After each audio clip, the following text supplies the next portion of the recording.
നമസ്കാരം.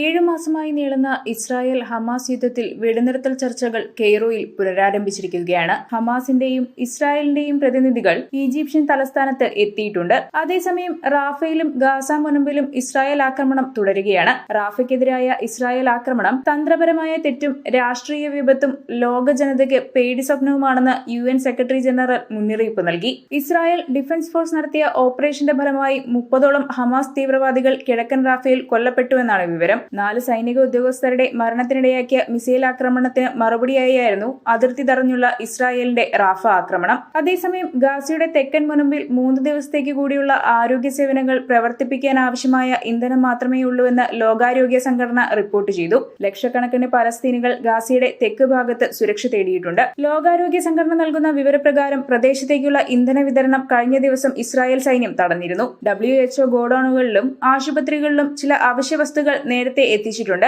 എന്നാൽ ഗാസയിലേക്ക് കൂടുതൽ സഹായമെത്താതെ ആശുപത്രികളിലെ ജീവൻ രക്ഷാ സംവിധാനം നിലനിർത്താൻ കഴിയില്ലെന്ന് WHO മേധാവി ടെഡ്രോസ് അദാനം പറഞ്ഞു. പ്രദേശത്ത് ആരോഗ്യ സേവനങ്ങൾ നൽകുന്നത് ലോകാരോഗ്യ സംഘടന തുടരുമെന്നും അദ്ദേഹം കൂട്ടിച്ചേർത്തു. അതേസമയം ഇസ്രായേലിന്റെ റാഫ ആക്രമണത്തെ അപലപിച്ച് ലോക നേതാക്കൾ രംഗത്തെത്തി. 1 ദശലക്ഷം ആളുകൾ വായുവിൽ അപ്രത്യക്ഷമാവില്ലെന്നും അവർക്ക് അടിയന്തരമായ കൂടുതൽ മാനുഷിക സഹായം ആവശ്യമാണെന്നും ജർമ്മൻ വിദേശകാര്യമന്ത്രി അന്നലീന ബെയർബോക്ക് എക്സിൽ കുറിച്ചു. ഇതിനായി റാഫ, കെറീം ഷാലോം അതിർത്തി ക്രോസിംഗുകൾ ഉടൻ തുറക്കണമെന്നും അവർ ആവശ്യപ്പെട്ടു. റാഫയിലെ ഇസ്രായേലിന്റെ കരാക്രമണത്തെ അപലപിക്കുന്നതായി ഓസ്ട്രേലിയൻ വിദേശകാര്യമന്ത്രി പെന്നി വോങ് പറഞ്ഞു. ഇസ്രായേലിന്റെ സൈനിക നടപടി മൂലം പലസ്തീനിലെ സാധാരണ ജനജീവിതത്തിലെ ആഘാതം വിനാശകരമായിരിക്കുമെന്നും അവർ കൂട്ടിച്ചേർത്തു. റാഫയിൽ ഇസ്രായേൽ സേന നടത്തിയ ബോംബാക്രമണത്തെ ഖത്തറും ഇന്തോനേഷ്യൻ വിദേശകാര്യ മന്ത്രാലയവും അപലപിച്ചു. യുദ്ധം റാഫയിലേക്ക് നീട്ടിയതിനെ ആഫ്രിക്കൻ യൂണിയനും വിമർശിച്ചു. യുദ്ധം ഓരോ നിമിഷവും അനേക ജീവൻ എടുക്കുന്നുവെന്നും മനുഷ്യജീവിതത്തിന്റെ വ്യവസ്ഥാപിത നാശത്തിൽ ഇത് കലാശിക്കുമെന്നും African union chairman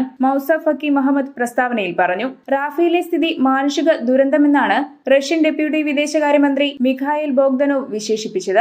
United Nations Relief and Works ഏജൻസിയിലെ ഒരു ഉന്നത ഉദ്യോഗസ്ഥൻ പറയുന്നതനുസരിച്ച് ഇസ്രായേലിന്റെ പലായന ഉത്തരവിന്റെ ഫലമായി 48 മണിക്കൂറിനുള്ളിൽ തെക്കൻ ഗാസൻ നഗരമായ റാഫയിൽ നിന്ന് ഏകദേശം 50,000 ആളുകളാണ് പലായനം ചെയ്തത്. ഇവരിൽ പലരും Khan Younis, Al Mawasi, Deir al Balah എന്നിവിടങ്ങളിലാണ് അഭയം പ്രാപിച്ചതെന്ന് ഗാസയിലെ UNRWA senior deputy director Scott Anderson പറഞ്ഞു. മേഖലയിൽ സൈനിക നടപടി ആരംഭിച്ചതിനാൽ ഇസ്രായേൽ സൈന്യം ഉടൻ ഒഴിഞ്ഞുമാറാൻ ഉത്തരവിട്ടതിനെ തുടർന്ന് കിഴക്കൻ റാഫയിലെ നിവാസികൾ തിങ്കളാഴ്ച മുതലാണ് പലായനം തുടങ്ങിയത്. എവിടെ പോകണമെന്ന് തീരുമാനിക്കുന്നത് അതത് പൗരന്മാരാണ്. അഭയം തേടാൻ തീരുമാനിക്കുന്നിടത്തെല്ലാം അവർക്ക് സഹായം നൽകുമെന്നും സ്കോട്ട് ആൻഡേഴ്സൺ കൂട്ടിച്ചേർത്തു. അതേസമയം പലസ്തീൻ അനുകൂല പ്രകടനങ്ങൾ അമേരിക്കൻ സർവകലാശാലകളിൽ തുടരുന്നുണ്ട്.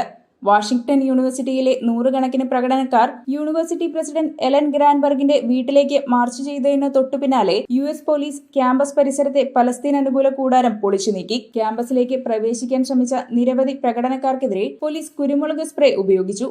ഏകദേശം 30 പേരെ അറസ്റ്റ് ചെയ്തിട്ടുമുണ്ട്. പ്രതിഷേധക്കാരോട് പ്രദേശം വിടാൻ 3ാമത്തെയും അവസാനത്തെയും മുന്നറിയിപ്പ് പോലീസ് നൽകിയതായി യൂണിവേഴ്സിറ്റി വിദ്യാർത്ഥികളുടെ പത്രം റിപ്പോർട്ട് ചെയ്തു. പ്രതിഷേധത്തിൽ നിന്നും മാറാത്ത പക്ഷം അവശേഷിക്കുന്ന എല്ലാവരെയും അറസ്റ്റ് ചെയ്യുമെന്നും അധികൃതർ വ്യക്തമാക്കിയിട്ടുണ്ട്. അതേസമയം തന്നെ 4 ദിവസത്തിന് ശേഷം ഗാസയിലേക്കുള്ള മാനുഷിക സാധനങ്ങൾക്കായി കെറീം ഷാലോം അതിർത്തി ക്രോസിംഗ് വീണ്ടും തുറന്നതായി ഇസ്രായേൽ പ്രഖ്യാപിച്ചു. ഭക്ഷണവും വെള്ളവും മരുന്നുകളും കയറ്റി ഈജിപ്ഷ്യൻ ലോറികൾ അതിർത്തിയിലെത്തിയതായി ഇസ്രായേൽ സൈന്യം അറിയിച്ചു. ഗാസയുടെ 2 പ്രധാന സഹായപാതകൾ ഇസ്രായേൽ തടഞ്ഞതിൽ UN ആശങ്ക പ്രകടിപ്പിച്ചിരുന്നു. ഇസ്രായേലിന്റെ ഈ നീക്കത്തിൽ താൻ അസ്വസ്ഥനാണെന്ന് UN secretary general Antonio Guterres തുറന്നടിച്ചു. വാർത്തയുടെ നിറം തേടി തനി നിറം.